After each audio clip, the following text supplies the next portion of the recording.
Aku diberi warisan cek sebesar 25 miliar oleh kakekku. Suami dan ibu mertuaku tertawa, mereka bilang aku gila. Mimpi kamu. Mana mampu kakekmu dari kampung itu memberimu harta sebanyak itu. Paginya, pihak bank datang. Ternyata, bukan cuma 25 miliar. Tapi ada satu syarat. Dan aku pastikan, syarat itu membuat mereka menyesal telah menertawakanku. Sebelum ceritanya dimulai, silahkan tulis di kolom komentar dari daerah mana saja teman-teman yang menonton cerita ini. Jangan lupa like dan subscribe agar channel ini bisa semakin berkembang dan bisa mempersembahkan cerita yang lebih menarik lagi. Suara adzan subuh baru saja berlalu, namun Linda sudah berkutat di dapur sempit yang pengap. Hijab bergo instan yang dipakainya sudah kusam. Warnanya pudar karena terlalu sering dicuci, sama pudarnya dengan wajah lelahnya. Pagi ini, ia harus bergerak lebih cepat. Ibu Rena, ibu mertuanya, semalam mengeluh masuk angin dan pasti akan meminta sarapan bubur ayam komplit sebelum pukul 7. Suaminya, Fahmi, masih mendengkur di kamar, membungkus tubuhnya dengan selimut satu-satunya, sementara Linda tidur di lantai beralaskan kasur lipat tipis. Sudah 3 tahun pernikahannya berjalan, dan selama 3 tahun itu pula, Linda merasa seperti pembantu tanpa bayaran di rumahnya sendiri. Ia bekerja di sebuah pabrik garmen dengan upah yang pas-pasan, namun seluruh gajinya selalu ia serahkan kepada Ibu Rena untuk kebutuhan rumah tangga. Kebutuhan yang anehnya tidak pernah mencukupi, sementara Fahmi, putranya, tidak pernah bekerja lebih dari sebulan di satu tempat. Linda, air panasku mana? Kamu mau aku mati kedinginan di kamar mandi? Suara Ibu Rena melengking dari dalam kamar mandi. Linda tergopoh. Ia segera menuangkan air panas dari termos ke dalam ember besar dan membawanya. Ini, Bu, ucapnya pelan. Lama sekali. Cepat buatkan bubur, aku lapar, perintah Ibu Rena lagi, tanpa berterima kasih. Linda kembali ke dapur, melanjutkan pekerjaannya. Ia mengaduk bubur sambil matanya sesekali melirik jam dinding. Ia tidak boleh terlambat ke pabrik. Fahmi akhirnya keluar dari kamar, menguap lebar, rambutnya acak-acakan. Ia berjalan ke arah Linda, bukan untuk membantu, tapi untuk mengambil gelas. Ia menenggak air putih di kendi, lalu menatap Linda dari atas ke bawah. Nanti minta uang sama ibu, ya? Aku mau nongkrong sama teman-teman, kata Fahmi enteng. Mas, aku tidak punya uang lagi. Gajiku kan sudah. Ya minta lagi, bilang saja untuk transportasimu. Susah sekali, potong Fahmi. Lagi pula, buat apa kamu pegang uang? Urusanmu itu dapur, cuci baju, dan layani aku. Bukan cari uang. Linda hanya menunduk, menahan perih di hatinya. Ingin rasanya ia berteriak, tapi ia tahu itu percuma. Hijab yang ia kenakan adalah pengingatnya untuk selalu bersabar, tapi kesabarannya terasa hampir habis. Siang harinya, saat istirahat di pabrik, ponsel jadulnya bergetar. Sebuah nomor tidak dikenal dari kampung halamannya. Dengan ragu, Linda mengangkatnya. Suara di seberang adalah suara Pak RT di kampungnya. Kabar itu singkat, padat, dan menusuk. Kakeknya meninggal dunia tadi pagi. Linda terduduk lemas. Air matanya mengalir tanpa bisa ditahan. Kakek adalah satu-satunya keluarga yang ia miliki setelah orang tuanya tiada. Kakek tua yang hidup sederhana di rumah panggung kecil di desa. Kakek yang selalu mengiriminya ubi rebus dan singkong saat ia masih kuliah. Kakek yang selalu tersenyum teduh dan berkata, "Jadi orang sabar ya, Enduk. Surga itu bayarannya mahal, salah satunya dengan sabar." Linda pulang dengan langkah gontai. Ia harus meminta izin pada Ibu Rena dan Fahmi untuk pulang kampung, untuk melihat pemakaman kakeknya. Reaksi mereka persis seperti dugaannya. Pulang kampung? Kamu pikir ongkosnya murah? Siapa yang mau bayar? Kami tidak punya uang, bentak Ibu Rena. Lagi pula itu cuma kakekmu, kan? Bukan ibumu. Sudahlah, doakan saja dari sini. Tidak usah buang-buang uang. Iya, Lin. Dengarkan kata ibu, tambah Fahmi, sambil asyik bermain game di ponselnya. Nanti kalau kamu pergi, siapa yang urus rumah? Siapa yang pijat aku? Linda tidak menangis di depan mereka. Ia masuk ke kamar, mengunci pintu, dan menangis dalam diam. Malam itu, ia tidak bisa tidur, memeluk sajadah, mendoakan kakeknya dari jauh. Seminggu berlalu. Linda sudah kembali pada rutinitasnya yang menyakitkan. Sore itu, saat ia sedang menyetrika tumpukan baju Fahmi dan Ibu Rena, seorang kurir datang. Ia menyerahkan sebuah amplop coklat tebal, berlogo sebuah firma hukum ternama di ibu kota. Untuk Ibu Linda, kata kurir itu. Linda menerimanya dengan bingung. Jantungnya berdebar. Ibu Rena dan Fahmi kebetulan sedang menonton televisi di ruang depan. Surat apa itu? Dari siapa? Tanya Ibu Rena sinis. Paling surat utang. Linda membuka amplop itu perlahan. Tangannya gemetar. Di dalamnya ada beberapa lembar dokumen legal yang tidak ia mengerti, dan sepucuk surat dari seorang pengacara. Tapi bukan itu yang membuatnya terkejut. Sebuah kertas kecil terselip di antaranya. Selembar cek. Mata Linda membelalak. Ia membaca deretan angka 0 di sana. 1, 2, 3, ada 9 angka 0. 25 miliar rupiah. Gelas di meja yang sedang ia pegang untuk minum terlepas dari genggamannya. Prang. Suara pecahan kaca itu membuat Fahmi dan Ibu Rena menoleh. Bodoh sekali. Pecahkan. Kamu harus ganti. Omel Ibu Rena. Tapi Fahmi lebih dulu melihat cek yang tergeletak di lantai. Ia memungutnya. Matanya menyipit, membaca. Lalu, hening sejenak. Detik berikutnya, tawa Fahmi meledak. Tawa yang keras, menghina, dan menyakitkan. Hahaha. Ya ampun. Linda, kamu dapat cek? 25 miliar? Dari siapa ini? Kakekmu? Ibu Rena ikut mendekat, merebut cek itu dari tangan Fahmi. Matanya yang rabun harus didekatkan. Apa ini? 25 miliar? Hahaha. Ibu Rena tertawa lebih keras dari Fahmi, sampai terbatuk-batuk. Mimpi kalian. Mimpi. Mana mampu kakekmu dari kampung itu memberimu harta sebanyak itu. Kakekmu yang rumahnya saja mau rubuh itu. Fahmi menepuk-nepuk pundak Linda, seolah Linda adalah orang gila. Sayang, kamu pasti terlalu lelah kerja ya? Ini cek palsu. Paling cuma kertas mainan. Hahaha. Kakekmu itu mungkin sudah pikun, mau pamer sama cucunya tapi pakai uang mainan. Benar, timpal Ibu Rena. Tidak usah berhalusinasi. Buang saja kertas sampah itu. Sekarang cepat bereskan pecahan kaca itu sebelum kaki anakku terluka.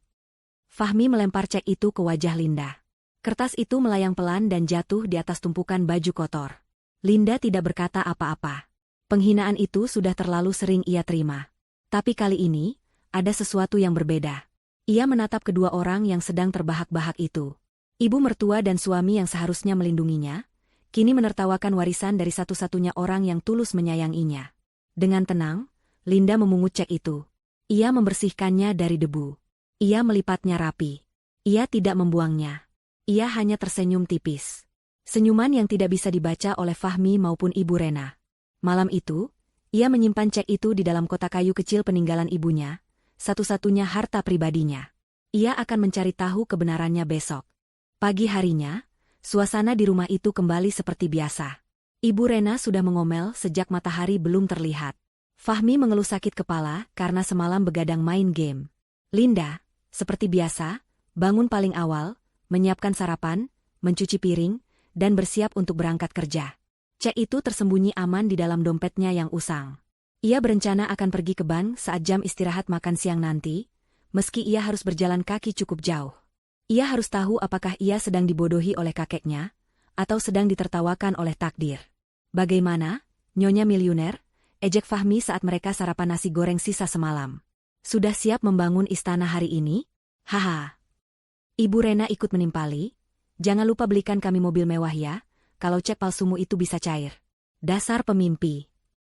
Linda hanya diam. Ia menghabiskan nasi gorengnya dengan cepat, lalu mencuci piringnya. Ia sudah kebal.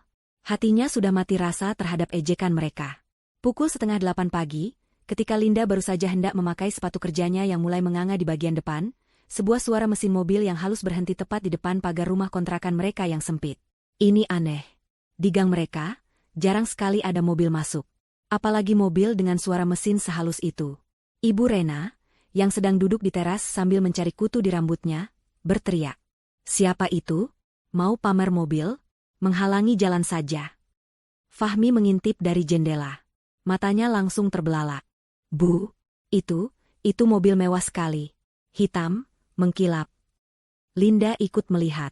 Sebuah sedan hitam legam yang harganya mungkin 1000 kali lipat dari gaji tahunannya terparkir di sana. Pintu mobil terbuka. 2 orang pria berjas rapi melangkah keluar. Yang satu berusia sekitar 50-an, membawa tas kulit yang tampak berat dan mahal. Yang satu lagi lebih muda, berpenampilan necis seperti pegawai bank papan atas. Keduanya memancarkan aura profesionalisme dan kekayaan yang sangat kontras dengan lingkungan kumuh itu. Tetangga mulai berbisik-bisik dari balik tirai jendela mereka. Kedua pria itu berjalan mendekati rumah, menatap nomor rumah dengan pasti. "Permisi," kata pria yang lebih tua, suaranya tenang dan berwibawa. Ia mengetuk pintu pagar. Ibu Rena, dengan daster terbaiknya, segera berdiri. "Cari siapa, Pak?" tanyanya, sedikit genit. "Apa benar ini kediaman Ibu Linda?" tanya pria itu sopan. Linda, yang masih memegang sepatunya, maju ke depan. "Iya, Pak. Saya sendiri." Pria itu tersenyum lega. "Syukurlah. Saya pengacara Haris, firma hukum yang mewakili almarhum kakek Anda. Dan ini Pak Rahmat, dari pihak bank." Jantung Linda serasa berhenti berdetak. "Pengacara? Bank?" Fahmi dan Ibu Rena saling berpandangan. Wajah mereka bingung. "Silakan masuk, Pak," kata Linda, mempersilakan mereka masuk ke ruang tamu sempit yang hanya berisi kursi plastik dan meja kecil. Kedua pria itu duduk dengan sedikit canggung. Pak Rahmat meletakkan tasnya di pangkuan. Pengacara Haris menatap lurus ke arah Linda, mengabaikan Fahmi dan Ibu Rena yang kini duduk di samping Linda, memasang telinga baik-baik. "Bu, Ibu Rena bisa tolong buatkan minum?" kata Fahmi, mencoba bersikap seperti tuan rumah. "Ah, tidak perlu repot-repot. Terima kasih," cegah pengacara Haris. "Kami kesini untuk urusan mendesak. Langsung ke intinya saja. Ibu Linda, kemarin Anda sudah menerima amplop dari kami, bukan? Termasuk selembar cek." Ibu Rena langsung menyela. "Oh, cek mainan itu? Pak, kami minta maaf ya. Mungkin cucu menantu saya ini sudah menipu Bapak. Dia itu..." "Ibu," potong Pak Rahmat dari bank dengan nada tegas namun sopan. Ia membuka tasnya. "Saya di sini untuk memastikan. Cek itu 100% asli, Ibu. Saya Rahmat, kepala cabang dari bank kami. Saya ditugaskan langsung oleh almarhum untuk mengawal pencairan dana ini." Hening. Suara jangkrik di luar terdengar lebih keras. Fahmi, yang sedang menyalakan rokok, membeku. Rokoknya jatuh dari bibirnya yang terbuka. Wajah Ibu Rena berubah dari merah padam karena marah, menjadi putih pucat pasi. Matanya menatap Pak Rahmat, lalu ke pengacara Haris, lalu ke Linda. Apa? Pak? Asli?" Suara Fahmi bergetar. "Sangat asli, Tuan," kata Pak Rahmat.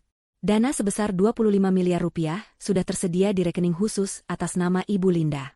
Ibu Linda bisa mencairkannya kapan saja. Bahkan sekarang juga, jika beliau mau.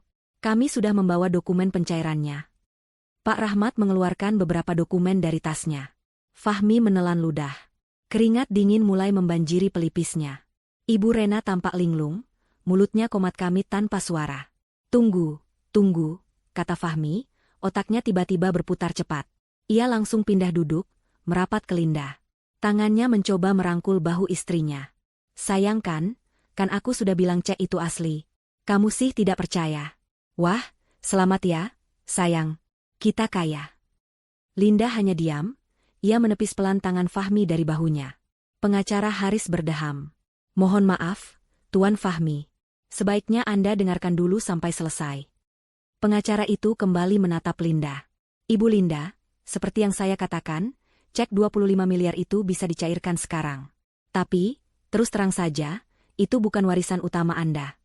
Mata Fahmi dan Ibu Rena yang tadinya sudah membelalak, kini hampir keluar dari rongganya. "Bukan yang utama? Kakek Anda," lanjut pengacara Haris, "juga mewariskan seluruh aset beliau yang lain kepada Anda. Termasuk sebuah rumah mewah di kawasan elit pusat kota, dan seluruh tanah perkebunan beliau di kampung halaman yang luasnya ratusan hektar. Nilainya jauh melampaui 25 miliar itu." Napas Ibu Rena tercekat. Ia memegangi dadanya. "Gila. Kakek tua dari kampung itu ternyata..." Saya mau, teriak Fahmi kegirangan. "Ayo, sayang. Kita ambil semua." "Tapi," kata pengacara Haris, suaranya menjadi berat dan sangat jelas. Ia menatap tajam bergantian ke arah Fahmi dan Ibu Rena, sebelum akhirnya berhenti di Linda. "Ada satu syarat mutlak yang tertulis dalam surat wasiat." "Syarat apa, Pak?" "Apa saja. Kami pasti penuhi." "Iya kan, Lin?" desak Fahmi, tidak sabar. Pengacara Haris mengambil napas panjang. "Syarat itu membuat suami dan ibu mertua Anda teriak histeris.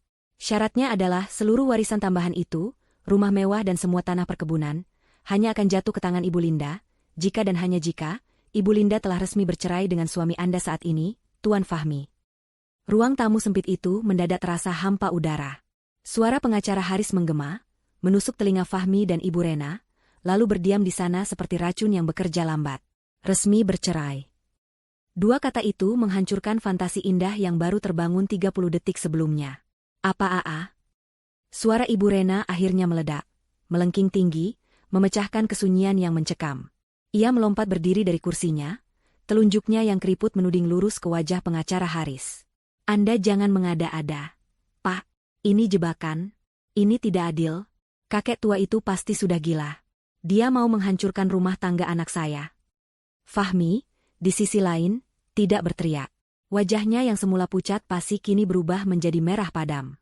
Rahangnya mengeras, dan tangannya mengepal erat di atas lutut. Anda tidak bisa melakukan ini, desisnya, suaranya rendah dan bergetar karena marah. Anda tidak punya hak. Linda itu istri saya yang sah. Menurut hukum, semua harta yang dia dapatkan selama pernikahan adalah harta Gonogini. Itu milik kami berdua. Pengacara Haris tetap duduk tenang. Ia tidak gentar sedikitpun. Ia menatap Ibu Rena dengan dingin, lalu beralih ke Fahmi. Silakan duduk, Bu. Dan Anda, Tuan Fahmi, sepertinya salah paham. Saya tidak salah paham. Saya tahu hukum, bentak Fahmi. Kalau begitu, balas Pak Haris, suaranya tetap datar namun penuh wibawa, Anda pasti tahu tentang wasiat. Surat wasiat almarhum kakek Ibu Linda ini sah secara hukum, dibuat dalam keadaan sadar, dan disaksikan oleh notaris. Ini adalah testamentair, murni. Khusus untuk warisan tambahan, yaitu rumah mewah di Menteng seluas 1000 meter persegi dan perkebunan sawit serta agrowisata di Jawa Barat seluas 200 hektar, kakek Anda menetapkan obskortende forwarde. Istilah hukumnya adalah syarat penangguh. Fahmi dan Ibu Rena terdiam, tidak mengerti istilah itu, tapi raut wajah mereka menunjukkan ketakutan. Pak Haris melanjutkan, artinya, harta tambahan itu statusnya menggantung. Aset itu belum menjadi milik Ibu Linda. Aset itu baru akan beralih kepemilikannya kepada Ibu Linda setelah syaratnya terpenuhi. Syaratnya adalah terbitnya akta cerai yang berkekuatan hukum tetap. Sebelum syarat itu terpenuhi, aset itu bukan milik siapa-siapa, dan oleh karena itu, Tuan Fahmi, aset itu sama sekali tidak bisa dikategorikan sebagai harta Gonogini. Penjelasan itu seperti palu godam yang menghantam kepala Fahmi. Laki-laki itu terduduk lemas. Tidak ada celah. Lalu kalau mereka tidak bercerai, tanya Ibu Rena, suaranya kini bergetar cemas. Jika Ibu Linda memutuskan untuk tetap dalam pernikahannya, jawab Pak Haris sambil melihat dokumennya, maka syarat tersebut dianggap tidak terpenuhi. Seluruh aset tambahan itu, sesuai wasiat, akan 100% disumbangkan ke panti asuhan dan lembaga amal atas nama almarhum kakek. Tidak. Jangan. Ibu Rena berteriak histeris lagi. Jangan. Itu uang kita. Itu bukan uang Anda, Bu, potong Pak Rahmat dari bank, akhirnya bersuara. Nadanya tegas. Uang itu milik almarhum, dan beliau berhak menentukan akan diberikan kepada siapa. Tugas kami hanya menjalankan amanah. Linda, yang sedari tadi hanya diam, menunduk menatap lantai retak di bawah kakinya. Pikirannya berputar. Kakeknya yang ia kira hanya petani singkong sederhana. Kakeknya yang selalu ia kirimi uang 10.000 rupiah dari sisa gajinya, yang selalu ditolak halus oleh kakek. Ternyata, kakeknya tahu. Kakeknya pasti tahu semua penderitaannya selama ini. Dia tahu bagaimana menantunya, Fahmi, memperlakukannya. Dia tahu bagaimana besannya, Ibu Rena, menghinanya. Warisan ini bukan sekadar uang. Ini adalah kunci. Kakeknya memberinya kunci untuk keluar dari penjara ini. Air mata mulai menggenang di pelupuk mata Linda. Tapi ini bukan air mata kesedihan. Ini air mata haru, marah, dan kelegaan yang bercampur aduk. Ia teringat tawa Fahmi dan Ibu Rena kemarin. Cek palsu. Kertas mainan. Pemimpi. Sementara itu, Fahmi dan Ibu Rena sedang mengalami kepanikan internal. Otak mereka yang materialistis berputar cepat. Bercerai berarti kehilangan Linda. Tapi mempertahankan Linda berarti kehilangan rumah mewah dan perkebunan. Tapi, tunggu dulu. Fahmi tiba-tiba mendapat ide. Wajahnya berubah. Ia menatap Linda, yang masih menunduk. Sayang, panggil Fahmi, suaranya tiba-tiba lembut, Sangat kontras dengan bentakannya tadi. Ia bergeser, mencoba merangkul Linda. Sayang, jangan didengarkan. Ini pasti akal-akalan kakekmu saja. Linda mengangkat wajahnya. Ia menatap suaminya. Tatapannya kosong, tapi Fahmi salah mengartikannya sebagai kebingungan. Pak, kata Fahmi kepada pengacara Haris, bagaimana kalau kami bercerai di atas kertas saja? Hanya untuk memenuhi syarat? Setelah hartanya cair, kami bisa rujuk lagi. Bisa kan? Pengacara Haris tersenyum tipis. Tuan Fahmi, almarhum sudah mengantisipasi hal itu. Di dalam wasiat juga tertulis, jika Ibu Linda terbukti rujuk atau menikah kembali dengan Anda setelah perceraian, seluruh aset tambahan itu akan ditarik kembali oleh yayasan. Fahmi terbelalak. Kakek tua itu benar-benar menutup semua jalan.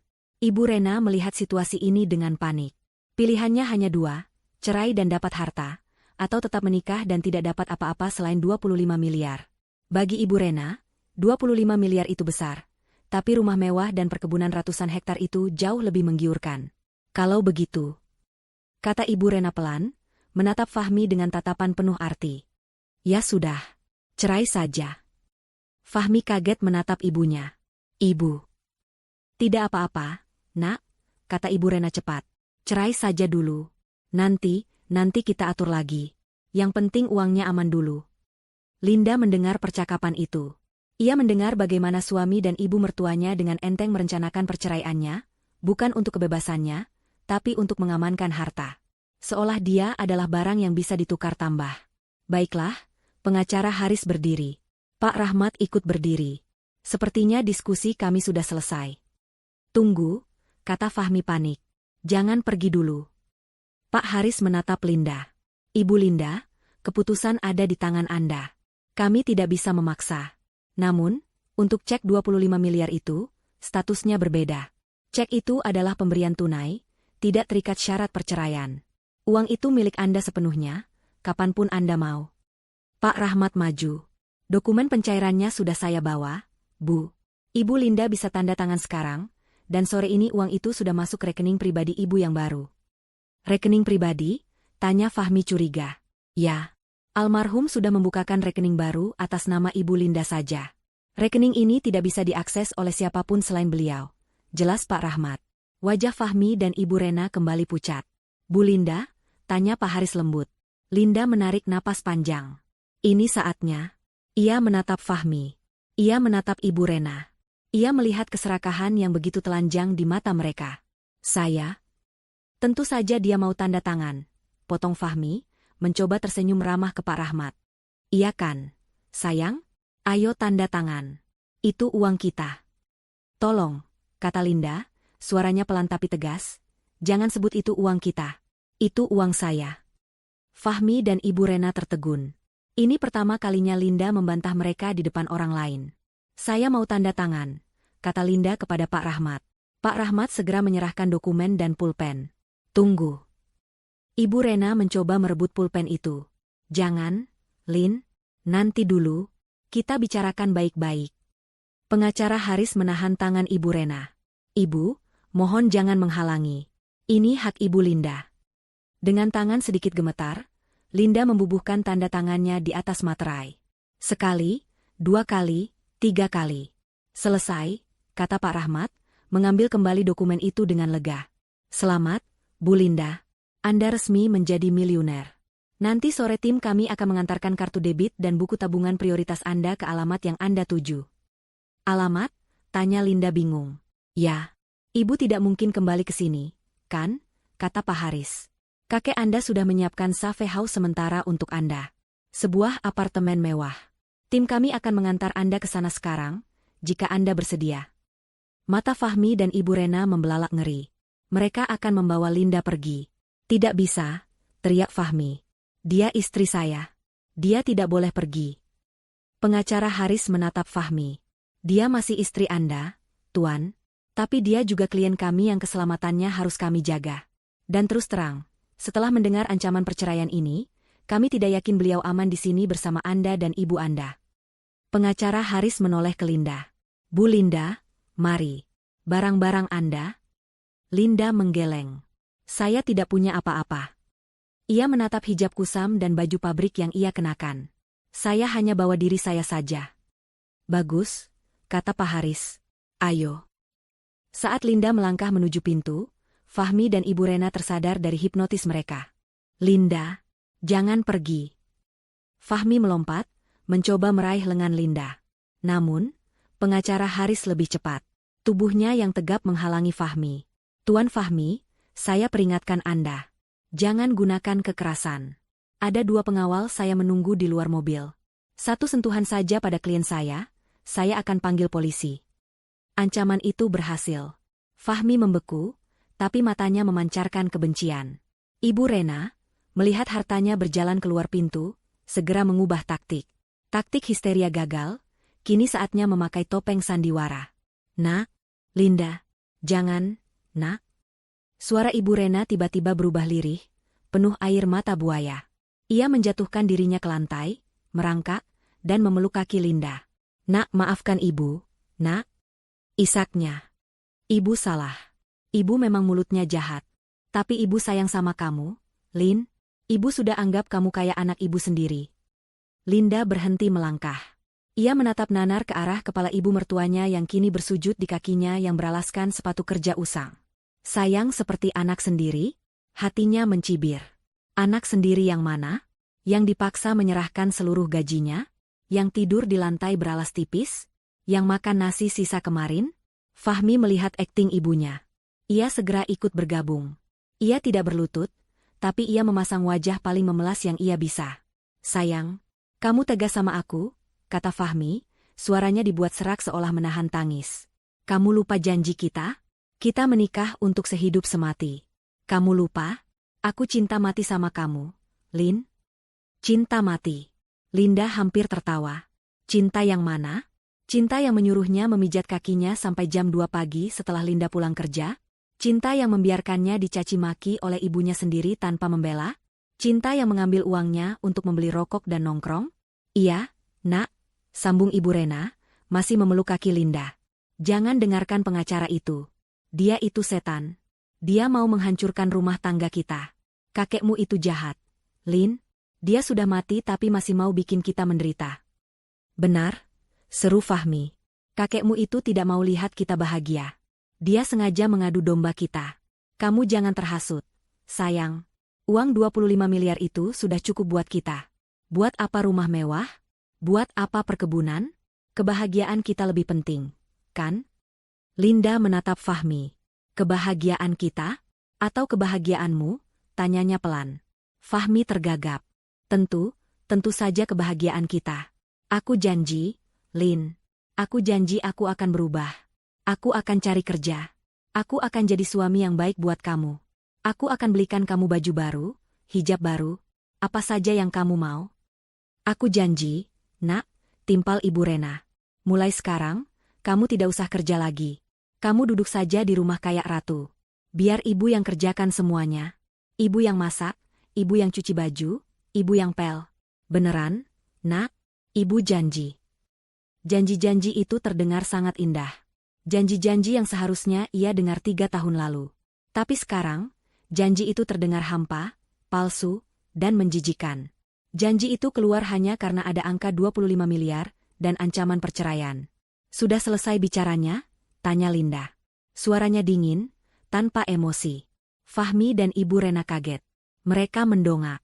Wajah Linda yang mereka lihat bukan lagi wajah Linda yang penurut dan penakut. Wajah itu tenang, matanya tajam, dan ada senyum tipis yang teramat dingin di bibirnya. Pak Haris, kata Linda, tidak lagi mempedulikan 2 orang yang bersandiwara di depannya. Saya siap pergi. Linda menarik kakinya dari pelukan Ibu Rena. Tarikannya pelan, tapi sangat kuat dan mantap, membuat Ibu Rena terjerembab ke belakang. Linda. Fahmi berteriak. Kali ini bukan lagi rayuan, tapi bentakan penuh amarah. Topengnya lepas. Kamu berani melawan aku. Kamu berani. Kamu sudah sombong karena uang. Hah? Dasar menantu durhaka, jerit Ibu Rena, ikut berdiri. Wajahnya yang tadi basah air mata palsu kini berkerut marah. Tidak tahu diuntung. Dikasih hati minta jantung. Kamu kira kamu siapa? Tanpa Fahmi, kamu itu bukan siapa-siapa. Linda berhenti di ambang pintu. Ia membalikkan badannya. Ia menatap Ibu Rena, lalu Fahmi. Anda salah, Bu, kata Linda. Justru karena saya sadar saya ini siapa, makanya saya pergi. Saya Linda. Saya bukan pembantu kalian. Saya bukan mesin uang kalian. Dan mulai hari ini, Linda menatap lurus ke mata Fahmi. Saya bukan lagi istri yang bisa kamu injak-injak. Tanpa berkata apa-apa lagi, Linda melangkah keluar dari rumah kontrakan pengap itu. Ia melangkah melewati pagar berkarat, diiringi oleh tatapan tetangga yang berbisik-bisik. Pak Haris dan Pak Rahmat berjalan di sampingnya, mengawalnya. Jemput saya, Pak. Tolong jemput saya. Linda berteriak, menirukan suara Ibu Rena dengan nada mengejek, lalu tertawa pelan. Bukan. Linda tidak melakukan itu. Linda hanya diam. Dia berjalan lurus. Linda, awas kamu ya. Kalau kamu berani ceraikan aku tidak akan pernah kasih, teriak Fahmi dari teras. Kamu akan jadi janda. Janda miskin. Linda tidak menoleh. Ia sudah tahu Fahmi akan berkata begitu. Miskin? Ia baru saja menandatangani pencairan 25 miliar. Pintu mobil mewah itu terbuka. Pengawal membukakannya. Linda masuk. Hijabnya yang kusam ia rapikan. Mobil itu melaju pelan, meninggalkan gang sempit itu. Di dalam mobil yang sejuk dan wangi, Linda menatap keluar jendela. Ia melihat Fahmi dan Ibu Rena yang berdiri di depan rumah, menatap kepergiannya dengan wajah penuh amarah dan kekalutan. Mereka berteriak-teriak, tapi suaranya tidak terdengar lagi. Kita ke apartemen dulu, Bu, kata pengacara Haris dari kursi depan. Ibu bisa istirahat. Besok, kita mulai urus semuanya. Pakaian dan semua kebutuhan ibu sudah disiapkan di sana. Linda mengangguk. Ia bersandar di jok kulit yang empuk. Untuk pertama kalinya dalam 3 tahun, ia bisa bernapas lega. Ini bukan akhir. Ini adalah awal. Awal dari pembalasannya. Ia akan membuat Fahmi dan Ibu Rena menyesal. Menyesal seumur hidup mereka karena telah menertawakan cek itu, karena telah menghinanya, dan karena telah meremehkan kakeknya. Mobil sedan mewah itu melaju dengan tenang, membelah jalanan kota yang ramai. Di dalam, Linda duduk kaku di jok kulit yang empuk. Udara sejuk dari pendingin mobil terasa asing di kulitnya, begitu pula keheningan yang nyaman. Bertahun-tahun, satu-satunya suara yang menemaninya di perjalanan adalah deru mesin angkot yang bising atau omelan Fahmi jika ia terpaksa mengantarnya dengan motor pinjaman. Kini, ia diapit oleh 2 pria profesional dan dikawal oleh pengawal tak terlihat. Rasanya seperti mimpi. Mobil itu membawanya menjauh dari gang sempit yang pengap, menjauh dari rumah yang lebih terasa seperti penjara, menjauh dari 3 tahun hidupnya yang penuh hinaan. Ia menatap tangannya yang terlipat di pangkuan. Tangan yang kasar karena mencuci baju dan piring, tangan yang pegal karena bekerja di pabrik. Tangan yang sama, yang beberapa menit lalu, telah menandatangani dokumen bernilai 25 miliar. Mereka tiba di sebuah gedung apartemen yang menjulang tinggi di pusat kota. Lobinya berkilauan dengan lantai marmer dan lampu kristal. Seorang petugas keamanan membukakan pintu untuknya dengan hormat. Menyapanya, "Selamat sore, Ibu Linda." Linda hanya bisa mengangguk. Pengacara Haris menuntunnya ke lift pribadi yang langsung menuju ke lantai penthouse. "Kakek Anda sudah membeli unit ini 5 tahun lalu," jelas Pak Haris sambil menekan kartu akses. Beliau bilang, "Ini untuk jaga-jaga." Saya rasa, beliau sudah tahu hari ini akan tiba. Pintu lift terbuka, dan Linda melangkah masuk ke sebuah ruangan yang membuatnya menahan napas. Ruangan itu luas, dengan jendela kaca dari lantai ke langit-langit, menyuguhkan pemandangan kota 180 derajat. Perabotannya mewah namun minimalis, didominasi warna krem dan kayu hangat. Ada dapur bersih yang berkilauan, sofa bludru yang besar, dan sebuah tempat tidur king size di kamar utama yang menghadap langsung ke pemandangan kota. "Semuanya sudah disiapkan, Bu," kata Pak Haris. Di lemari ada pakaian baru. Kulkas sudah terisi. Di meja itu ada ponsel baru, nomor baru. Hanya Ibu yang tahu nomornya. Nomor lama Ibu, sebaiknya Ibu matikan. Linda berjalan perlahan, menyentuh permukaan meja makan dari marmer. Ia melihat pantulan dirinya di jendela. Seorang wanita dengan hijab kusam, baju pabrik lusuh, dan mata yang lelah. Tapi di balik mata itu, ada api kecil yang baru saja dinyalakan. Saya tidak tahu harus bagaimana, Pak," bisik Linda. "Untuk malam ini, Ibu tidak perlu melakukan apa-apa," kata Pak Haris lembut. "Makan, mandi air hangat, dan tidur nyenyak. Ibu pantas mendapatkannya. Besok, kita akan mulai menyusun rencana. Tim pengacara perceraian terbaik sudah saya hubungi. Mereka akan menemui Ibu besok pagi." Setelah Pak Haris dan Pak Rahmat pergi, Linda sendirian di istana barunya. Ia berdiri di tengah ruangan selama hampir 1 jam, hanya diam. Lalu, ia berjalan ke kamar mandi yang lebih besar dari kamar tidurnya di rumah kontrakan. Ia menyalakan shower air hangat, dan berdiri di bawahnya tanpa melepas pakaian. Ia menangis. Bukan tangis kesedihan. Itu adalah tangis pelepasan. Ia menangis untuk 3 tahun kesabarannya, 3 tahun harga dirinya yang diinjak-injak, 3 tahun penghinaannya. Lama ia menangis, sampai air matanya kering. Ia lalu melepas pakaiannya yang basah kuyup. Ia menggosok tubuhnya kuat-kuat, seolah ingin menghilangkan semua jejak Fahmi dan Ibu Rena dari kulitnya. Ia membuang baju pabrik dan hijab kusam itu ke tempat sampah. Ia tidak akan pernah memakainya lagi. Ia membuka lemari pakaian. Di dalamnya, tergantung rapi puluhan baju baru. Gamis-gamis katun yang lembut, blus sutra, dan deretan hijab baru aneka warna, semuanya sopan dan elegan. Ia mengambil gamis rumah berwarna biru langit dan hijab instan yang senada. Ia bercermin di cermin besar. Ia masih Linda. Masih wanita berhijab. Tapi ia bukan lagi Linda yang sama. Malam itu, ia makan malam sendirian di meja makan mewahnya. Hanya sepiring nasi dan telur mata sapi yang ia masak sendiri. Tapi rasanya ini adalah makanan ternak yang pernah ia makan. Malam itu, ia tidur di atas kasur yang terasa seperti awan. Ia tidak lagi tidur di lantai, tidak lagi kedinginan. Ia tidur nyenyak, tanpa ada suara dengkuran Fahmi atau teriakan Ibu Rena. Sementara itu, di gang sempit di belahan kota lain, neraka baru saja dimulai. Fahmi dan Ibu Rena berdiri terpaku di teras rumah kontrakan. Mobil mewah itu sudah lama hilang dari pandangan, tapi gema suaranya masih terngiang. Dia pergi. Dia benar-benar pergi. Desis Fahmi, tangannya terkepal. Sombong. Baru pegang uang sedikit saja sudah sombong. Sedikit kamu bilang, jerit Ibu Rena. 25 miliar. Dan dia membawanya pergi. Ini semua salahmu, Fahmi. Kenapa kamu biarkan dia pergi? Kenapa tidak kamu kunci dia di kamar? Bagaimana aku mau menguncinya? Ada pengacara dan pengawal, balas Fahmi, tak kalah keras. Lagi pula, ini juga salah ibu. Kalau saja ibu tidak menghina kakeknya kemarin, mungkin dia tidak akan segila ini. Kenapa jadi salah ibu? Ibu kan bicara fakta. Perdebatan sengit mereka terhenti ketika seorang pria parubaya datang dengan motor bututnya. Itu Pak RT, sekaligus pemilik kontrakan. Loh, Bu Rena, Pak Fahmi. Kok teriak-teriak? Ada apa? Ah, tidak, Pak RT, kata Ibu Rena, mencoba tersenyum. Ini, tadi ada sedikit masalah keluarga. Pak RT mengangguk-angguk. Oh, begitu. Syukurlah kalau begitu. Saya kesini cuma mau memberitahu. Tadi istri Pak Fahmi, Bu Linda, menelepon saya. Fahmi dan Ibu Rena langsung waspada. Linda? Dia bilang apa? Tanya Fahmi cepat. Beliau bilang, beliau sudah melunasi kontrakan ini untuk 6 bulan ke depan, kata Pak RT. Fahmi dan Ibu Rena bernapas lega. Ah, syukurlah. Ternyata dia masih ingat kita, gumam Ibu Rena. Tapi, lanjut Pak RT, Bu Linda berpesan. Uang sewa itu dibayar lunas. Dengan syarat, rumah ini harus dikosongkan dalam waktu 24 jam.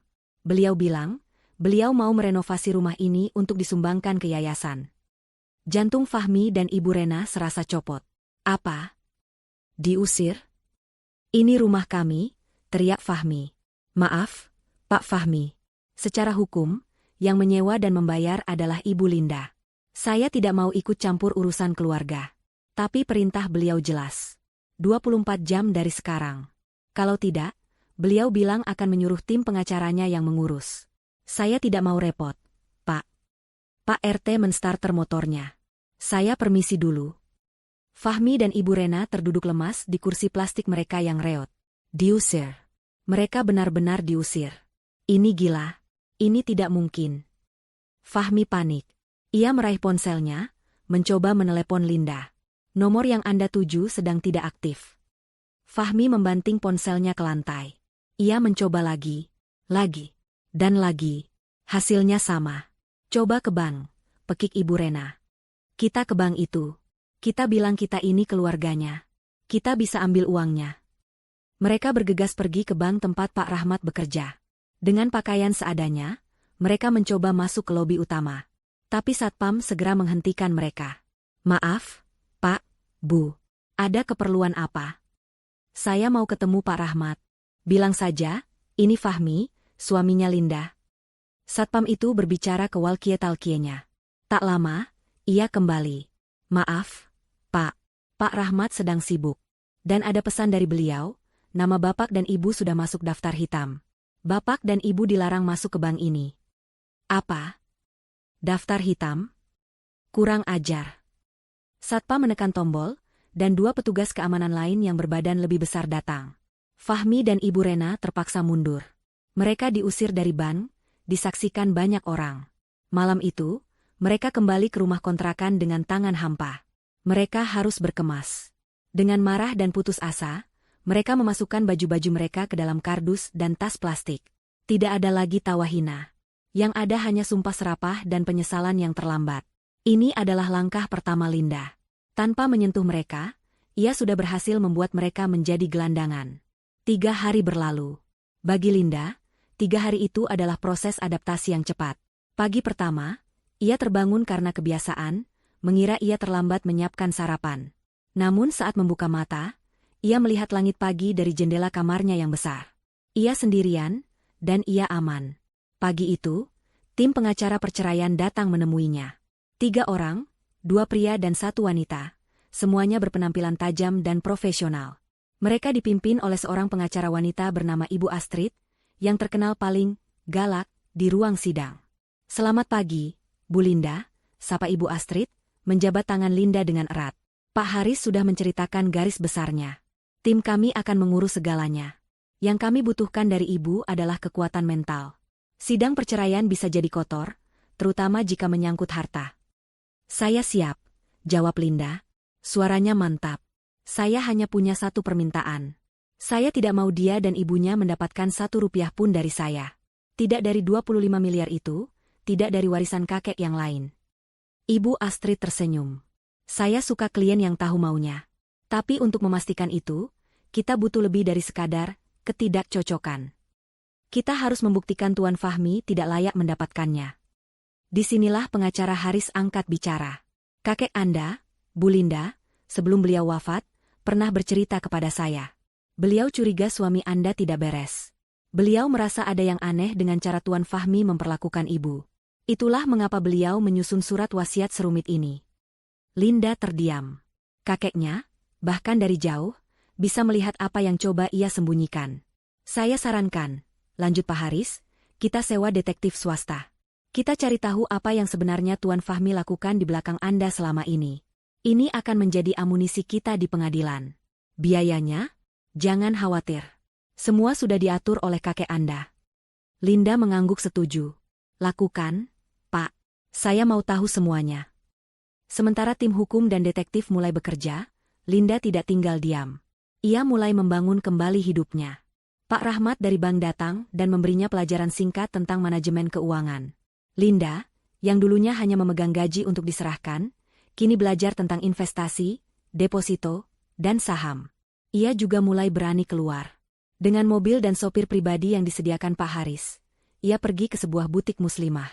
Ia membeli beberapa set gamis baru yang lebih pantas, hijab-hijab sutra yang cantik, dan sebuah tas tangan.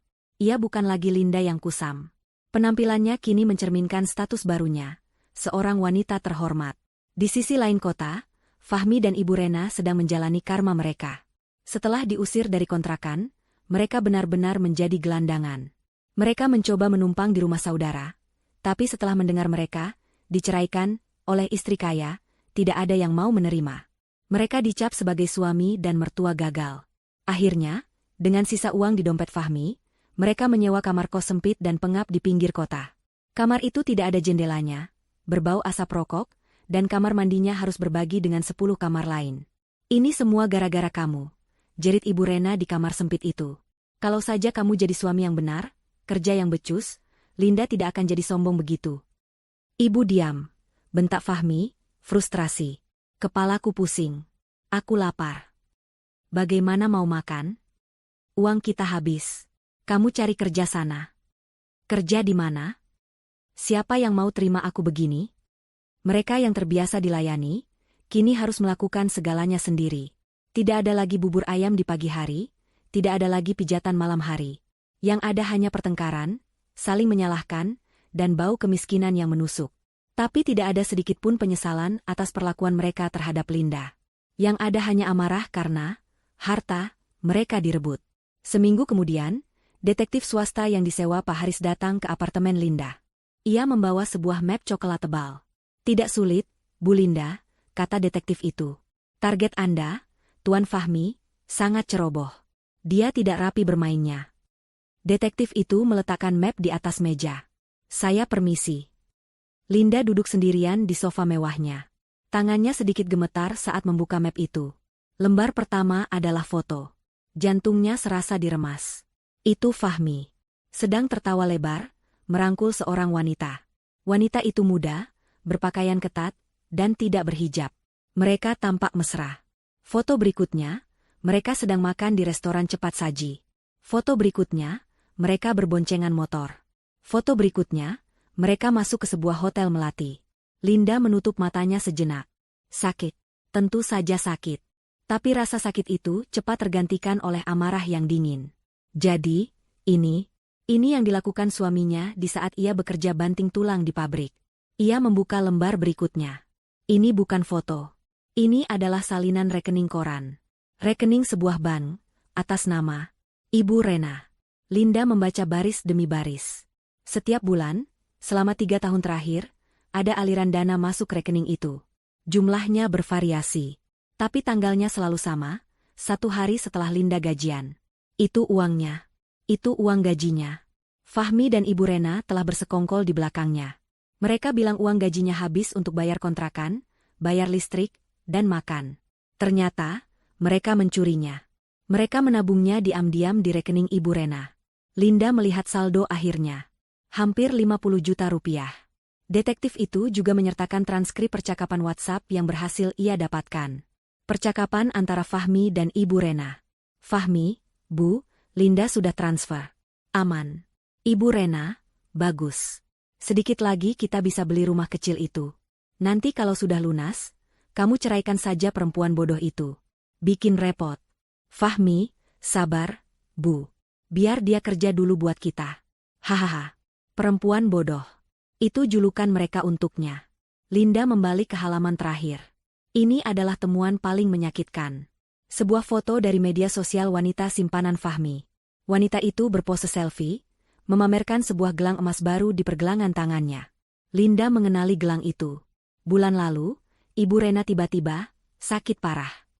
Fahmi datang menangis padanya, bilang butuh uang untuk biaya rumah sakit. Linda tidak punya uang. Lalu Fahmi mengeluarkan sebuah gelang emas. "Ini gelang warisan ibuku, Lin," katanya waktu itu. "Terpaksa aku jual buat biaya ibu. Tapi uangnya masih kurang." Linda, yang kasihan, akhirnya mengambil jam lembur ganda di pabrik selama 2 minggu untuk menutupi kekurangan itu. Sekarang ia melihatnya. Gelang itu tidak pernah dijual. Ibu Rena tidak pernah sakit parah. Uang lemburnya ia berikan agar suaminya bisa membelikan gelang, warisan, itu untuk simpanannya. Cukup. Sudah cukup. Linda tidak menangis. Ia mengambil ponsel barunya. Ia menelepon pengacara Haris. "Halo, Pak Haris," katanya. Suaranya tenang, tapi mematikan. "Saya sudah lihat semuanya. Saya punya bukti perselingkuhan, dan bukti pencurian uang." "Bagus, Bu. Itu akan sangat." "Saya tidak mau dia dapat sepeser pun," potong Linda. "Malah, saya mau tuntut balik semua uang saya yang mereka curi. Semua uang gaji saya selama 3 tahun. Biarkan mereka yang membayar." Hening sejenak di telepon.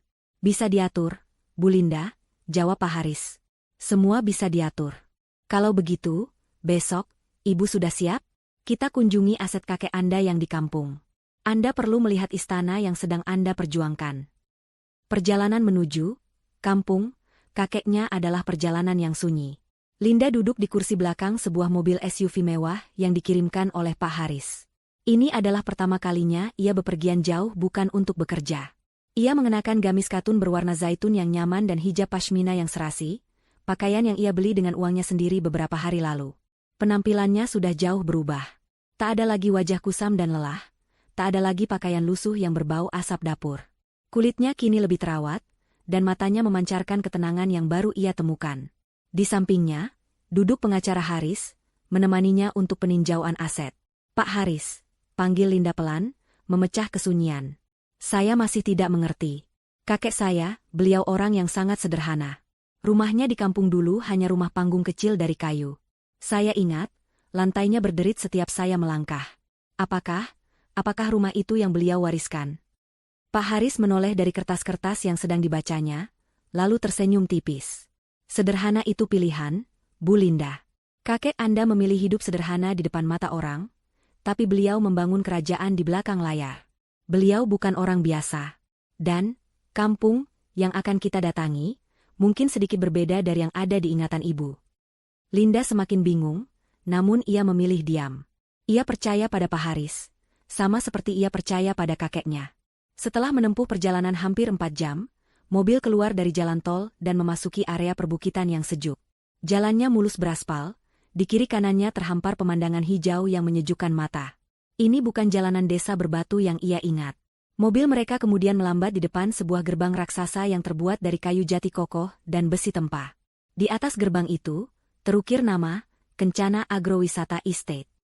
Linda tertegun. Kita mampir ke tempat wisata, Pak. Sopir menghentikan mobil di depan pos satpam. Pak Haris menurunkan kaca jendela. Kami dari firma hukum. Sudah ada janji. Satpam yang berseragam rapi itu memberi hormat, dan gerbang raksasa itu terbuka secara otomatis tanpa suara. Kita sudah sampai, Bu Linda, kata Pak Haris. Selamat datang di kampung kakek Anda.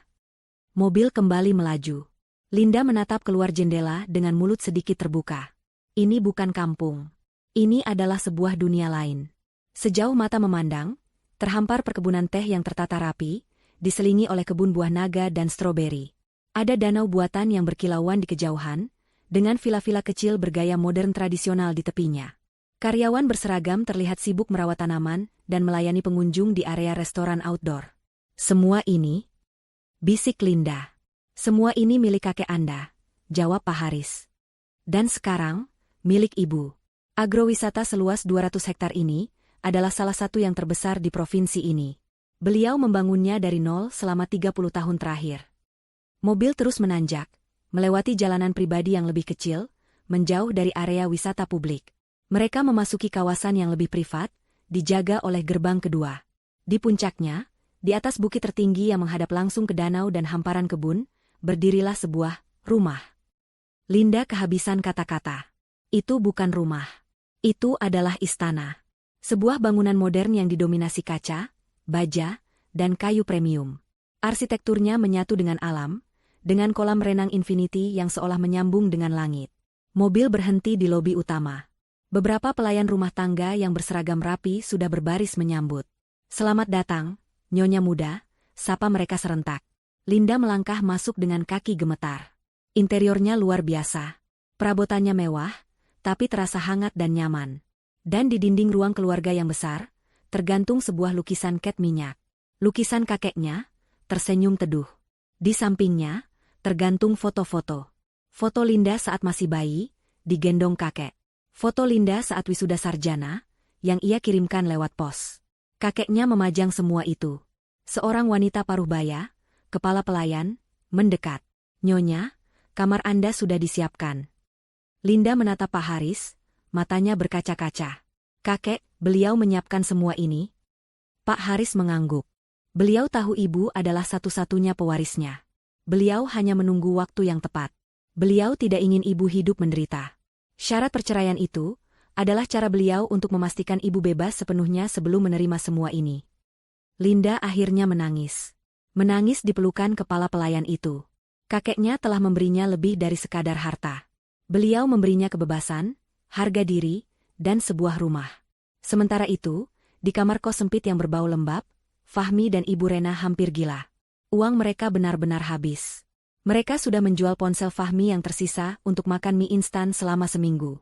Aku tidak tahan lagi, teriak Fahmi, menendang dinding triplek. Kita harus cari Linda. Dia pasti sembunyi di kampung kakeknya. Bagaimana kita tahu alamatnya? Balas Ibu Rena. Aku ingat. Dulu dia pernah cerita nama desanya. Desa Sukamakmur. Fahmi bergegas.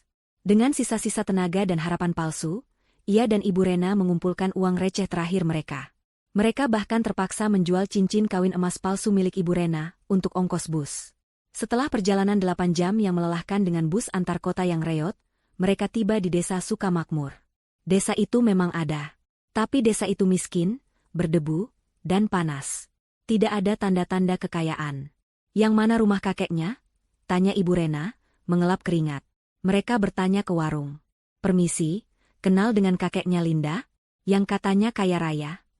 Orang-orang di warung tertawa. Kaya raya? Di sini semua petani, Mas. Tidak ada yang kaya raya. Paling-paling juga Pak Lurah. Fahmi dan Ibu Rena bingung. Mereka berjalan tak tentu arah, lapar dan putus asa. Tiba-tiba, mata Fahmi menangkap sesuatu di kejauhan, di atas bukit. Sebuah gerbang megah. Kencana Agro Estate. Mungkin di dalam situ, gumam Fahmi. Dengan sisa tenaga, mereka berjalan kaki berkilo-kilometer menanjak menuju gerbang itu. Penampilan mereka sudah seperti gembel. Lusuh, kotor, dan bau keringat. Mereka tiba di gerbang utama, di pos satpam. Permisi, Pak, kata Fahmi, mencoba terdengar sopan. Saya mau ketemu Linda. Pemilik tempat ini. Saya suaminya. Satpam itu menatap mereka dari atas ke bawah dengan tatapan curiga. Ibu Linda? Pemilik? Mohon maaf, Pak. Ibu Linda sedang sip. Sudah buat janji? Tidak perlu janji. Saya ini suaminya. Dia istri saya, teriak Fahmi, mulai tidak sabar. Iya. Saya mertuanya, timpal Ibu Rena. Biarkan kami masuk. Linda, keluar kamu. Anak durhaka. Ibu Rena mulai berteriak-teriak histeris di depan gerbang. Satpam itu segera mengambil walkie-talkie-nya. Pos 1 ke pos utama. Ada 2 orang gila mengaku suami dan mertua nyonya muda. Mohon petunjuk. Tak lama, jawaban datang. Perintah dari Pak Haris. Tunjukkan fotonya. Satpam itu mengeluarkan ponselnya, menunjukkan sebuah foto yang sudah dikirimkan oleh Pak Haris seminggu lalu. Foto Fahmi dan Ibu Rena diambil diam-diam saat mereka diusir dari bank. Ini bapak dan ibu, kan? Tanya Satpam. Fahmi dan Ibu Rena kaget. Pak Haris berpesan, kata Satpam itu dengan nada dingin. Nama Pak Fahmi dan Ibu Rena ada di daftar hitam. Anda dilarang masuk ke seluruh properti milik Ibu Linda. Sekarang, silakan pergi baik-baik, atau kami panggil keamanan internal. Apa? Kurang ajar. Fahmi mencoba menerobos palang pintu. 2 satpam lain yang berbadan lebih besar segera keluar dari pos, membawa pentungan. Fahmi dan Ibu Rena terpaksa mundur. Linda, keluar. Jangan sembunyi kamu. Dasar istri tidak tahu diri. Fahmi berteriak sekuat tenaga.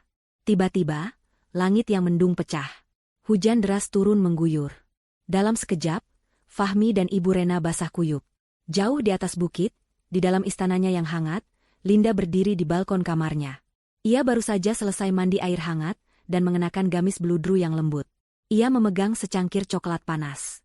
Ia bisa melihat gerbang utama yang kecil di kejauhan. Ponselnya berdering.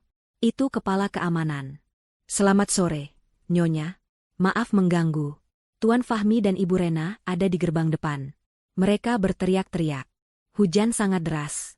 Apa perlu kami usir paksa? Linda diam sejenak. Ia bisa membayangkan pemandangan itu. 2 orang yang telah menghinanya habis-habisan, kini berdiri kedinginan di luar gerbang, basah kuyup seperti tikus got. Tidak usah diusir, jawab Linda, suaranya tenang. Biarkan saja. Nanti mereka capek sendiri. Toh hujan ini dingin sekali. Linda menutup teleponnya. Ia menyesap coklat panasnya. Ia tidak merasakan kasihan. Ia hanya merasakan keadilan. Ia memandang hujan deras itu. Dulu, ia sering menangis dalam hujan agar Fahmi dan Ibu Rena tidak tahu. Sekarang, biarkan hujan yang menertawakan mereka. Linda berbalik, menutup pintu kaca balkonnya yang tebal. Suara hujan dan teriakan putus asa di kejauhan itu langsung senyap. Ia tidak mendengarnya lagi. Hari sidang perceraian itu akhirnya tiba. Ruang tunggu pengadilan agama terasa pengap dan tegang. Ada kontras yang sangat mencolok di kedua sisi ruangan. Di satu sisi, Linda duduk dengan tenang di bangku kayu. Ia mengenakan gamis berwarna biru tua yang elegan, dipadukan dengan hijab senada. Wajahnya bersih tanpa riasan berlebih, namun memancarkan aura ketegasan. Di sampingnya duduk Ibu Astrid, pengacara wanitanya yang berpenampilan tajam, dan pengacara Haris yang membawa tas kerja tebal berisi tumpukan dokumen. Mereka tampak siap tempur, terorganisir, dan berwibawa. Di sisi lain ruangan, di sudut paling jauh, duduklah Fahmi dan Ibu Rena. Penampilan mereka adalah kebalikan dari Linda. Fahmi tampak kuyu. Kemeja batik yang dipakainya terlihat kusam dan kusut, rambutnya berminyak, dan matanya merah kurang tidur. Ibu Rena, yang duduk di sampingnya, mengenakan kerudung lama yang warnanya sudah pudar. Matanya bengkak, entah karena menangis sungguhan atau karena sandiwara. Sejak insiden di gerbang agrowisata itu, hidup mereka semakin hancur. Mereka tidak punya uang untuk menyewa pengacara yang layak.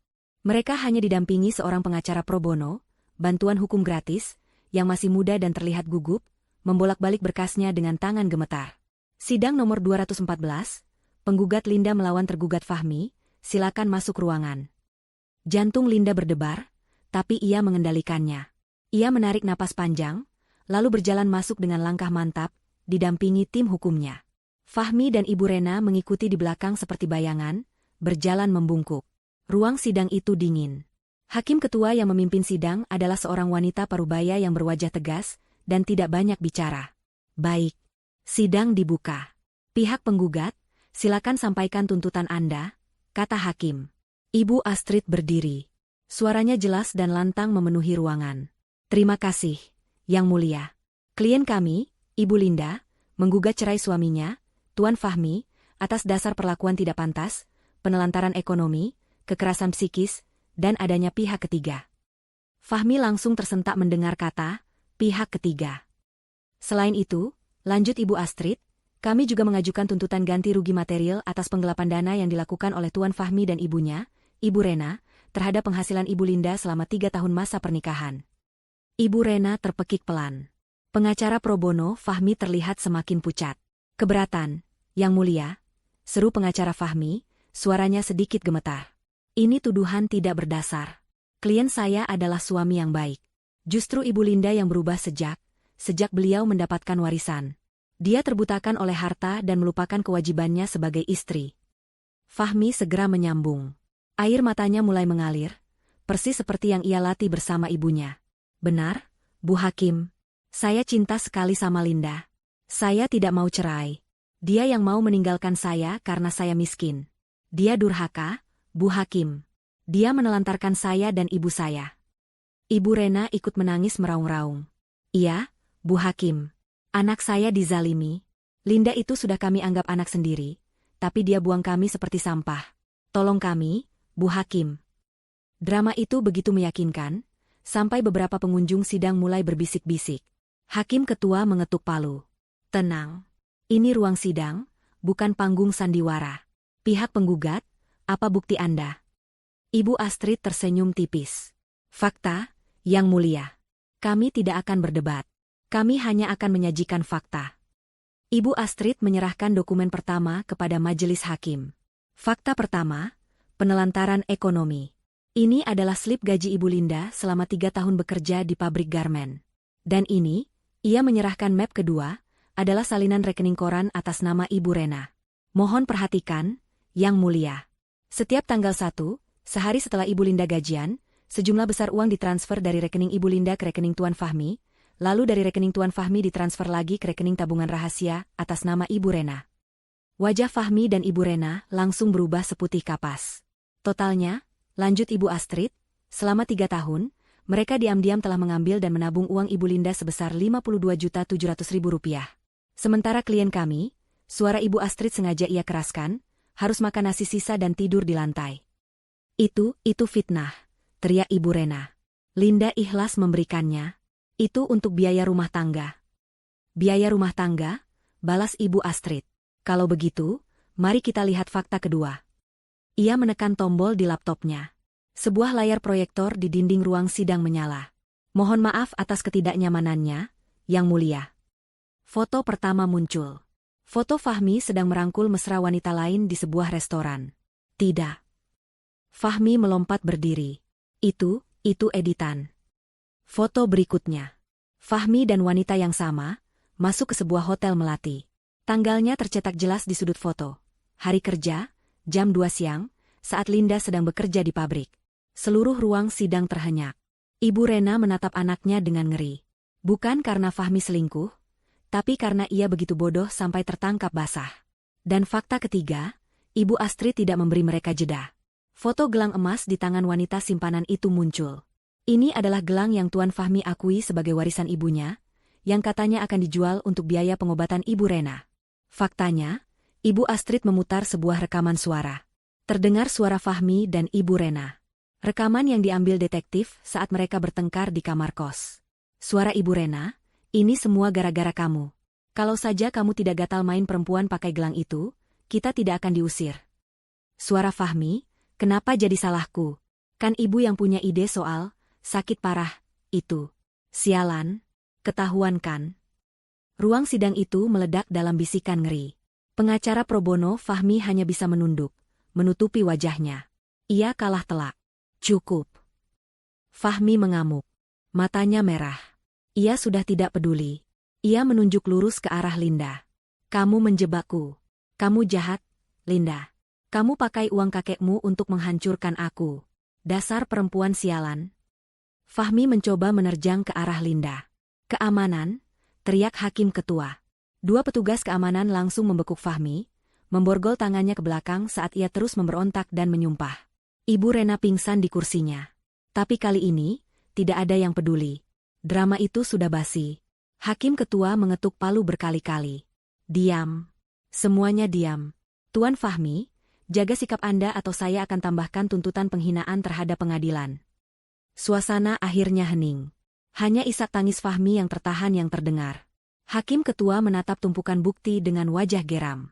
Ia memandang Fahmi dan Ibu Rena dengan jijik. Ini adalah sidang perceraian paling menjijikan yang pernah saya pimpin, katanya dingin. Ia menoleh ke Linda. Ibu Linda, apa ada yang ingin ibu sampaikan? Linda berdiri. Ia berjalan beberapa langkah ke depan.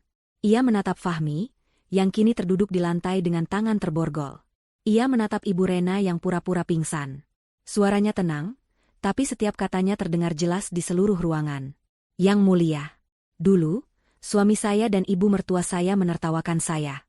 Mereka bilang warisan kakek saya itu, cek palsu, dan kertas mainan. Hari ini, saya di sini bukan karena uang itu. Saya di sini untuk mengambil kembali hidup saya yang mereka curi. Saya tidak minta apa-apa. Linda menarik napas. Saya hanya minta cerai. Dan saya menuntut semua uang saya yang mereka ambil, 52.700.000 itu, dikembalikan. Setiap rupiahnya. Hakim ketua menatap Fahmi. Tergugat, apa Anda masih menolak bercerai?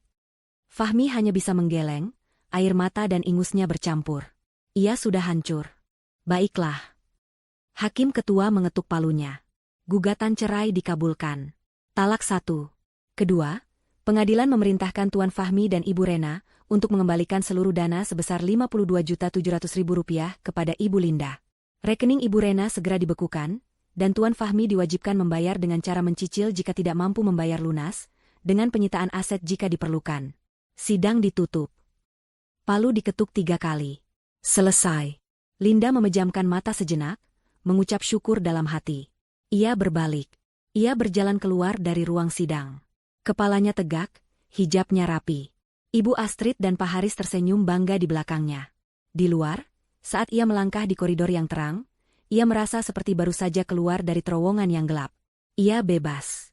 Benar-benar bebas. Ia tidak menoleh ke belakang lagi. Linda melangkah keluar dari gedung pengadilan agama itu, hijab birunya berkibar pelan tertiup angin sore. Matahari masih bersinar terang, seolah merayakan hari kebebasannya. Pak Haris dan Ibu Astrid berjalan di sampingnya, tersenyum lega. Tidak ada pesta, tidak ada perayaan. Baginya, ini adalah penutupan bab yang menyakitkan, bukan sebuah kemenangan yang patut dibanggakan. Kemenangan sesungguhnya adalah ia selamat.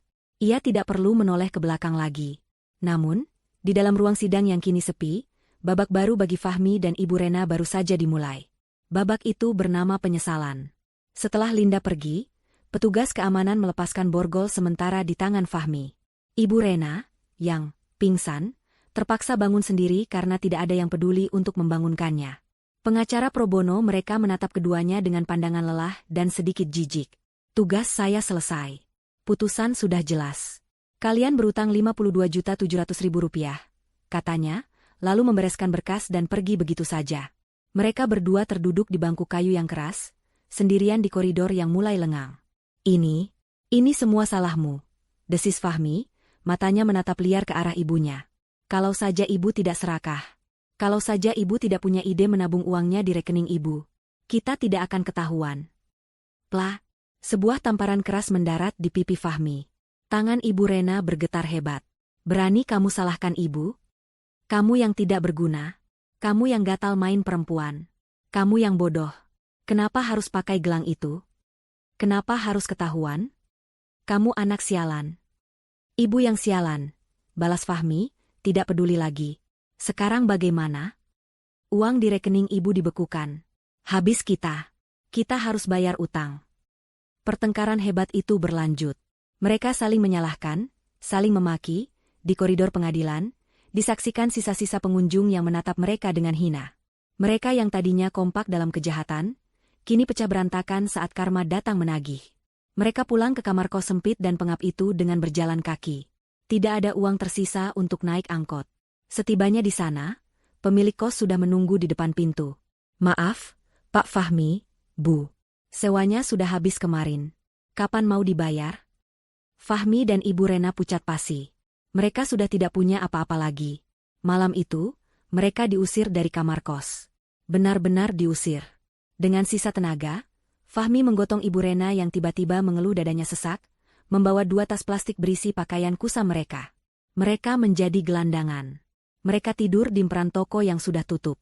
Dinginnya lantai trotoar menembus pakaian tipis mereka. Nyamuk berpesta di kulit mereka. Ibu Rena, yang terbiasa mengomel dan memerintah, kini hanya bisa menangis sesenggukan. Fahmi, ibu lapar. Ibu tidak kuat. Diam, Bu, bentak Fahmi. Aku juga lapar. Stres, kelelahan, dan gizi buruk membuat kondisi Ibu Rena menurun drastis. Keluhannya tentang dada sesak dan kepala pusing bukan lagi sandiwara. 2 hari tidur di jalanan, Ibu Rena terserang stroke ringan. Mulutnya menjadi mencong sebelah, dan bicaranya peluh. Ia tidak bisa lagi berjalan. Fahmi terpaksa mengurusnya. Ia yang harus mencari makan, ia yang harus membersihkan kotoran ibunya. Karma memukulnya tepat di wajah. Dulu ia dan ibunya memperlakukan Linda seperti pembantu. Kini, ia menjadi pembantu untuk ibunya sendiri, dalam kondisi paling hina. Untuk bertahan hidup, Fahmi terpaksa bekerja. Tapi dengan penampilan seperti gembel dan tanpa ijazah yang jelas, tidak ada pekerjaan layak yang mau menerimanya. Ia akhirnya menjadi pemulung, mengais-ngais sampah, mencari botol plastik dan kardus bekas. Setiap hari, ia mendorong gerobak sampah sewaan, dengan ibunya yang setengah lumpuh duduk di atas tumpukan kardus, meracau tidak jelas. Mereka tinggal di sebuah gubuk kardus di bawah jembatan layang, di bantaran kali yang bau. Setiap hari, Fahmi harus mengumpulkan uang setidaknya Rp10.000 untuk membeli sebungkus nasi dan air, dibagi berdua dengan ibunya. Uang puluhan juta yang dulu mereka curi dari Linda, kini terasa seperti mimpi yang sangat jauh. Sementara Fahmi dan Ibu Rena menjalani hukuman dunia mereka, Linda sedang membangun dunianya yang baru. Setelah perceraiannya sah, seluruh warisan kakeknya, rumah mewah di kota dan agrowisata, resmi jatuh ke tangannya. Ia pindah ke istana kakeknya di atas bukit, tapi ia tidak berleha-leha. Ia belajar. Setiap hari, ia didampingi Pak Haris dan tim manajer profesional yang dulu dipekerjakan kakeknya. Ia belajar tentang manajemen agrowisata, tentang investasi, tentang ekspor-impor. Otaknya yang cerdas, yang selama ini tumpul karena urusan rumah tangga, kini bersinar terang. Dalam 6 bulan, ia sudah menguasai seluk-beluk bisnis kakeknya. Tapi Linda tidak lupa daratan. Ia ingat penderitaannya. Ia ingat bagaimana rasanya menjadi perempuan yang tidak berdaya. Suatu hari, ia berdiri di depan rumah kontrakan kecil di gang sempit tempat ia dulu tinggal. Rumah itu sudah kosong. Ia membelinya dari Pak RT. Ibu yakin mau beli rumah ini? Tanya Pak Haris, bingung. Tempat ini? Saya yakin, Pak, kata Linda. Saya tidak mau merobohkannya. Saya mau merenovasinya.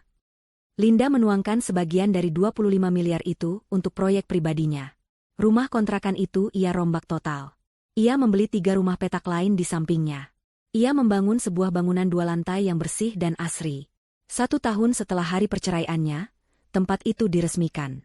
Sebuah papan nama besar terpasang di depannya, Rumah Aman Kencana.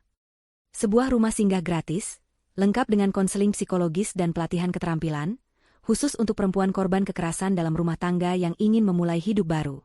Media meliputnya.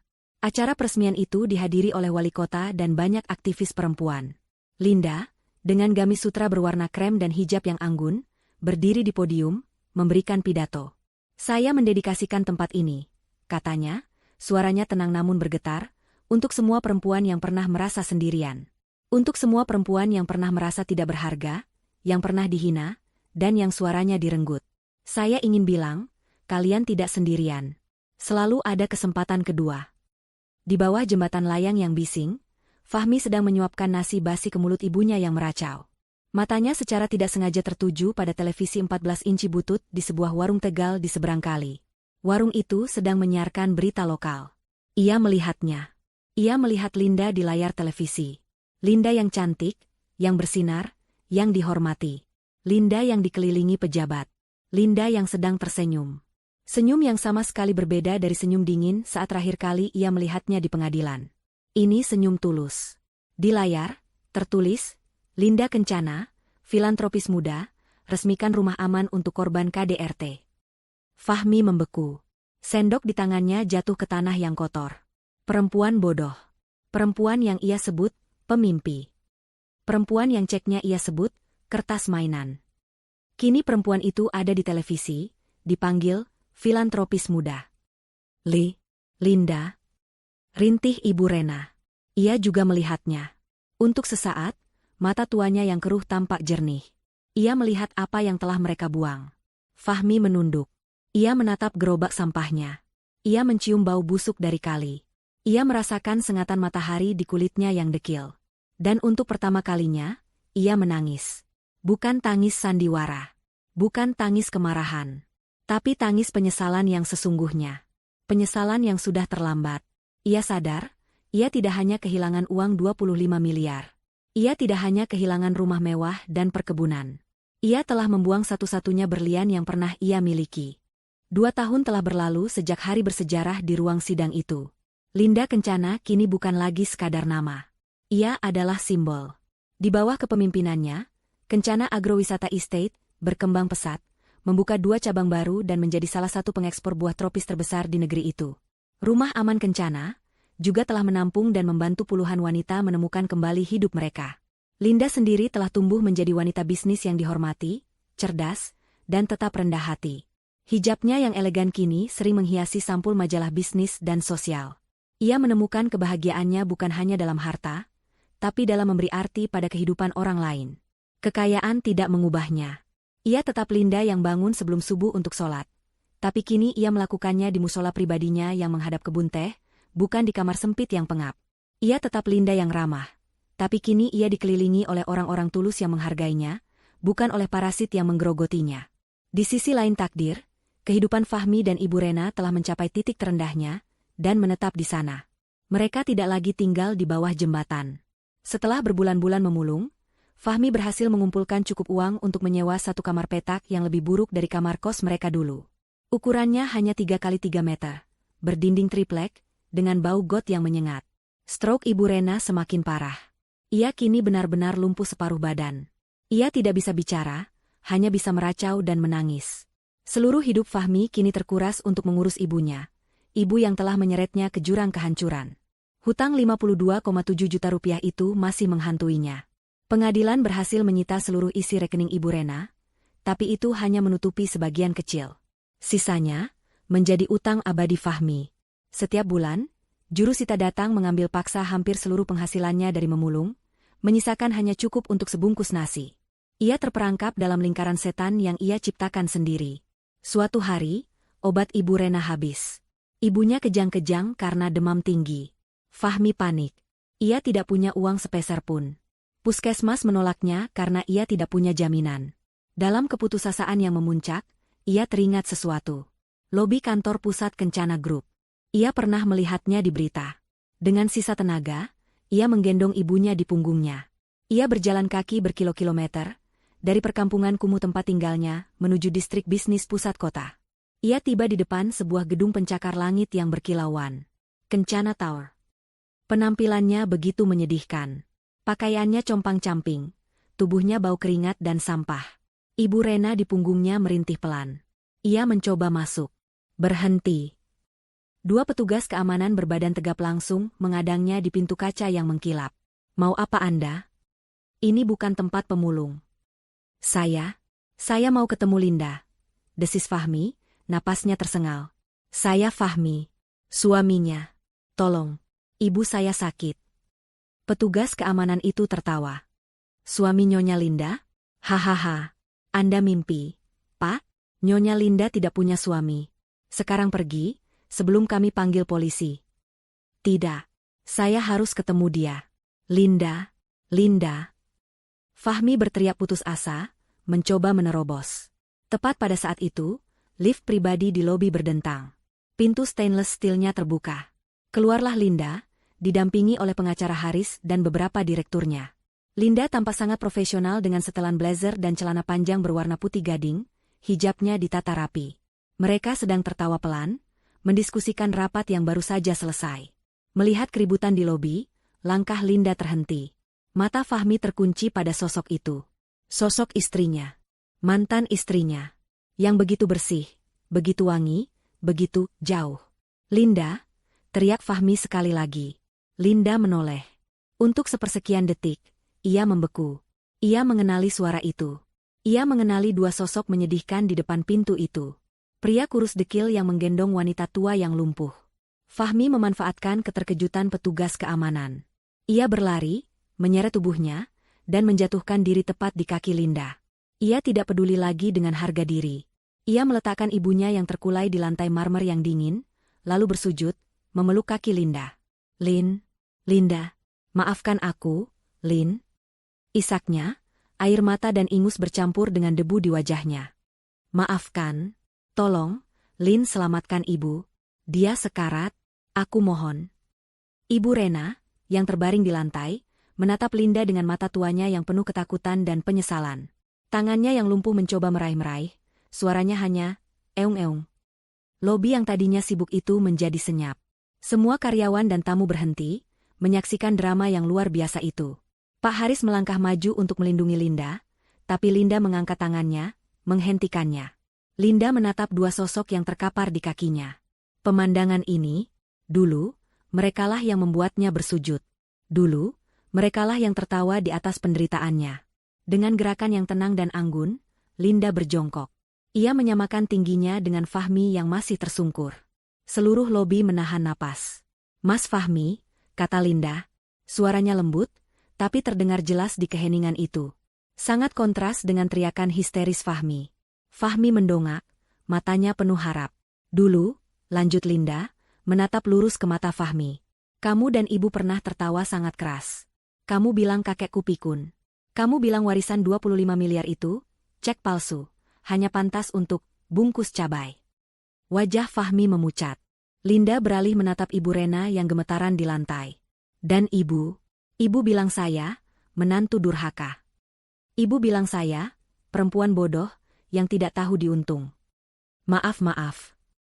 Hanya itu yang bisa keluar dari mulut Fahmi. Linda tersenyum. Senyum tipis yang sangat dingin. Kalian tahu? Kalian benar. Saya memang bodoh. Bodoh karena pernah percaya pada kalian. Bodoh karena pernah menghabiskan 3 tahun hidup saya melayani kalian. Ia lalu berdiri perlahan, merapikan blazernya. Harapan di mata Fahmi seketika padam, digantikan kengerian. Linda menatap kepala petugas keamanan yang berdiri kaku di sampingnya. Pak Satpam, katanya, suaranya kembali normal, seolah sedang memberi perintah bisnis. Tolong panggilkan petugas kebersihan. Lantai lobi ini kotor sekali. Fahmi dan Ibu Rena terhenyak. Linda berbalik, tidak menoleh lagi ke arah mereka. Ia berjalan menuju pintu keluar, diikuti oleh Pak Haris dan rombongannya. Saat ia melewati Fahmi, ia berhenti sejenak, tanpa menoleh. Ah, katanya, seperti teringat sesuatu. Dan tolong, keluarkan sampah ini dari gedung saya. Ia melangkah keluar dari pintu kaca, disambut cahaya matahari sore yang keemasan. Sebuah mobil mewah hitam sudah menunggunya. Di belakangnya, 2 petugas keamanan mengangkat tubuh Fahmi dan Ibu Rena. Mereka tidak kasar, tapi tegas. Mereka menyeret dua tubuh yang sudah tidak punya jiwa itu keluar dari lobi yang sejuk, dan meletakkan mereka kembali di trotoar yang panas dan berdebu. Fahmi terduduk lemas di trotoar, memeluk ibunya yang menangis tanpa suara. Ia menatap nanar ke arah mobil Linda yang perlahan menjauh, membawa pergi sisa-sisa harapannya. Ia mendengar pintu kaca gedung tertutup di belakangnya. Ia melihat ke atas, ke gedung Kencana Tower yang menjulang tinggi, memantulkan bayangan langit. Di puncak gedung itu, nama Kencana bersinar angkuh. Ia sadar, ia tidak akan pernah bisa menggapainya. Ia sadar, penyesalan seumur hidup mereka bukan baru dimulai. Penyesalan itu akan menjadi teman mereka satu-satunya, menemani mereka setiap detik, sampai maut menjemput. Dan pintu maaf itu telah tertutup selamanya, terkunci rapat oleh tawa hina mereka sendiri di masa lalu.